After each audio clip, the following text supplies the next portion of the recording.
Welcome to the in front of me OPPO Reno 7 Lite, and I'll show you how to check battery temperature with Ampere app on this device.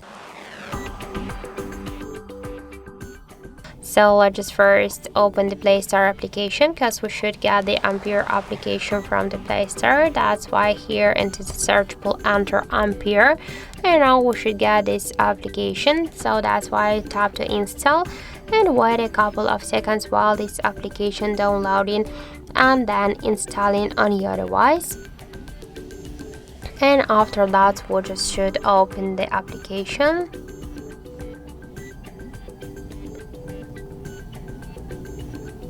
So just click here to open, tap to yes, I agree, pick close, and on the left down corner tap OK.